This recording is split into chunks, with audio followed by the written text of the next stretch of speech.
Bienvenue sur Africa 24 dans cette nouvelle édition du Morning News. Voici les titres de l'actualité. Appel à la mobilisation générale face au M23 en République démocratique du Congo. Dans une allocution télévisée, le chef de l'État congolais a notamment invité la jeunesse de son pays à s'organiser en groupe de vigilance pour contrer cette rébellion qui sévit dans l'Est congolais. Un accord de cessez-le-feu signé, mais fragile en Éthiopie. Les déplacés tigréens accueillent cette nouvelle entente avec prudence 2 ans après le début des combats. Malgré l'annonce de la cessation des hostilités, l'espoir d'une paix durable paraît encore utopique pour certains. Et la 3e édition du forum sur l'investissement en Afrique a pris fin ce vendredi 4 novembre à Abidjan, en Côte d'Ivoire. Reporté en 2021 en raison de la crise sanitaire, ce rendez-vous a suscité beaucoup d'attentes. Plus de 100 milliards de dollars en intérêts d'investissement étaient espérés. C'est un appel au sursaut patriotique que le président Félix Tshisekedi a lancé ce jeudi 3 novembre dans une allocution télévisée. Le chef de l'État congolais a appelé la jeunesse de son pays à s'organiser en groupe de vigilance pour contrer le M23 dans l'Est congolais. Rébellion qui bénéficie selon lui de l'appui du Rwanda. Allégation démentie par Kigali. Plus de détails avec Roberto Bogbe. Privilégier la diplomatie à la guerre, le discours du président Félix Tshisekedi à l'adresse de la nation sonne comme un dernier recours. Face aux attaques dans le territoire du Rutshuru au nord Kivu, imputé au M23, un groupe créé à la suite de la guerre du Kivu et composé d'ex-rebelles du CNDP, le chef de l'État exprime le désarroi de son pays suite à l'issue jugée insatisfaisante des voies explorées pour un retour au calme. Les jeunes Congolais sont ainsi appelés à faire valoir leur sens du patriotisme en s'enrôlant dans les forces armées républicaines et la police nationale. Objectif, protéger efficacement l'intégrité territoriale et assurer la sécurité des Congolaises et des Congolais contre toute agression ou attaque d'où qu'elle vienne. La guerre qui nous est imposée par nos voisins exige de chacun de nous des sacrifices. C'est le moment de taire nos divergences politiques pour défendre tous rassemblés notre mère patrie. Notre histoire et notre marche commune ont sans cesse démontré que, loin de s'effondrer, notre nation et son peuple ont toujours relevé ce genre de défi et nous en sommes toujours sortis victorieux. Dans son adresse à la nation, le chef de l'État regrette que ce qu'il appelle la guerre d'agression ait provoqué des déplacements de plus de 200 000 personnes, occasionnant ainsi un drame humanitaire dans le nord Kivu. Ces victimes risqueraient de se retrouver en dehors de chez eux, sans logis, sans nourriture et sans soins, déplore le président Félix Tshisekedi, qui fait mention des instructions précises données au gouvernement pour leur rassemblement et prise en charge. Il a par ailleurs lancé une mise en garde contre les traîtres et autres brebis galeuses qui servent les intérêts de l'ennemi, prévenant que cette catégorie de personnes sera exposée à la rigueur de la loi. Tout en renouvelant mon appel lancé à nos jeunes qui en ont la vocation de s'enrôler massivement dans nos forces armées. Je réitère l'instruction faite au chef d'état-major général d'accélérer à cet effet la mise en place de centres de recrutement à travers les 26 provinces que compte notre pays. Au mois d'octobre 2022, Félix Tshisekedi a rencontré à nouveau le président Paul Kagame autour du président français Emmanuel Macron et à l'initiative de ce dernier en marge de l'Assemblée générale des Nations unies à New York. Il a été acté le principe d'un cessez-le-feu immédiat et du retrait sans condition du M23, des positions qu'il occupe. Le président congolais regrette que toutes ces rencontres n'aient pas produit des résultats escomptés. Également dans l'actualité, en Guinée équatoriale, la campagne électorale en vue de l'élection présidentielle du 20 novembre prochain a débuté ce jeudi. Ce scrutin initialement prévu en avril 2023 a été avancé de 5 mois pour se tenir en même temps que les élections législatives. Le président sortant, Teodoro Obiang Bassogo, au pouvoir depuis 1979, est candidat à sa propre succession. Il brigue un 6e mandat consécutif et fera face à 2 candidats.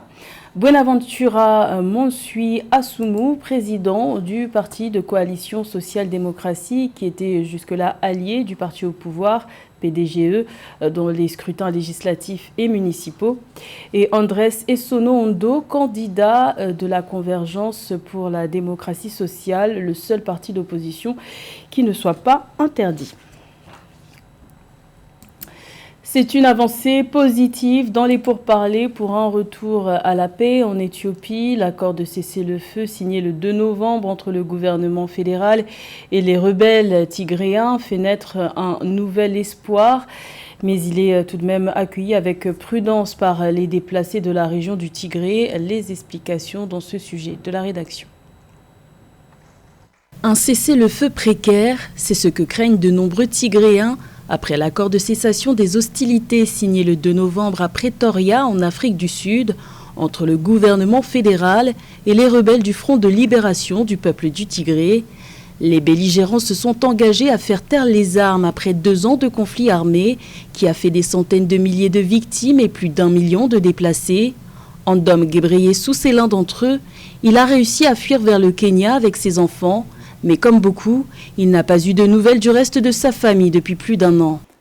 Ils vivent près de la frontière avec l'Érythrée et c'est l'endroit le plus inaccessible.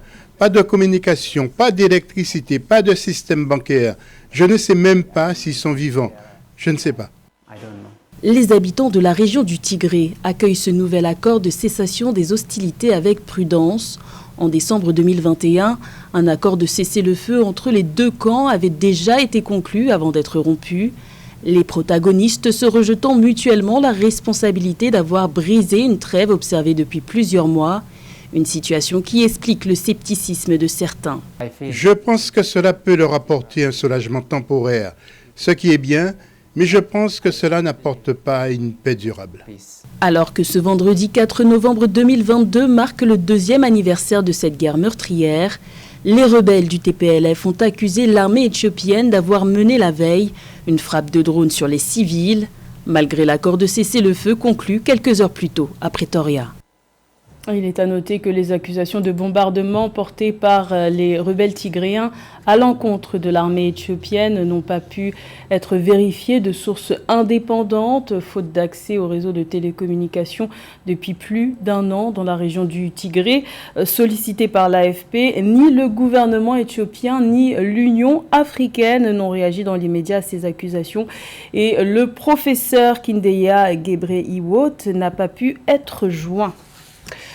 Dans le reste de l'actualité, en Somalie, les forces gouvernementales ont annoncé ce vendredi avoir neutralisé 100 combattants d'Al-Shabaab dans une attaque terrestre et aérienne menée par l'armée dans le centre du pays. Aucun bilan concernant les pertes dans les rangs de l'armée n'a été communiqué. La neutralisation de ces éléments du groupe terroriste Al-Shabaab fait suite à une attaque contre des sites appartenant au mouvement dans la ville d'El Hariri, près de la province d'Iran. Il est à noter que cette opération intervient au moment où certaines régions de Somalie sont le théâtre d'opérations sécuritaires menées par les forces gouvernementales depuis plusieurs mois pour éradiquer ce mouvement armé fondé en 2004 qui a déjà fait des centaines de morts. Le 3e forum sur l'investissement en Afrique a fermé ses portes ce vendredi 4 novembre à Abidjan, en Côte d'Ivoire. L'édition de cette année était organisée par la Banque africaine de développement et ses partenaires en collaboration avec l'État ivoirien. L'objectif affiché était clair, franchir le seuil des 100 milliards de dollars en intérêts d'investissement. Les précisions de Chernacher. La 3e édition de l'African Investment Forum qui s'est tenue à Abidjan en Côte d'Ivoire et à laquelle ont participé des chefs d'État, des chefs de gouvernement, des bailleurs de fonds et des promoteurs de projets est placée sous le signe de la relance. Plus de 100 milliards de dollars de deals transactionnels sont attendus.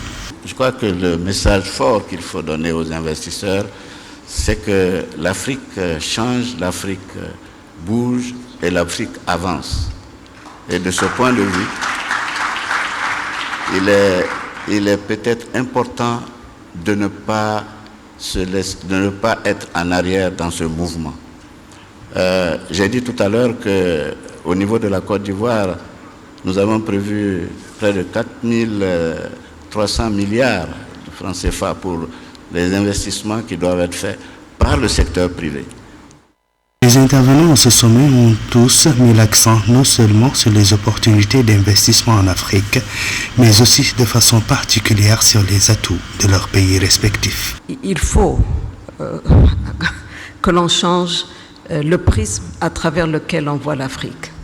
Je crois que c'est très important. L'Afrique qui a faim, l'Afrique qui est en arrière, etc., et appartient au temps passé. C'est un continent qui bouge et il faudra l'accompagner. L'Africa Investment Forum, organisé tous les ans, a pour objectif de créer un environnement économique favorable à la réalisation des investissements nécessaires pour accélérer la transformation du continent africain. Il est à noter que l'édition 2022 de ce forum est organisée par la Banque africaine de développement BAD et ses partenaires en collaboration avec l'État de Côte d'Ivoire et permet de conclure des accords qui façonnent cette Afrique de demain à travers un processus de construction résilient et un développement durable. La préservation du bassin du Congo est un enjeu planétaire. Ce massif forestier est la deuxième plus grande forêt pluviale au monde derrière l'Amazonie.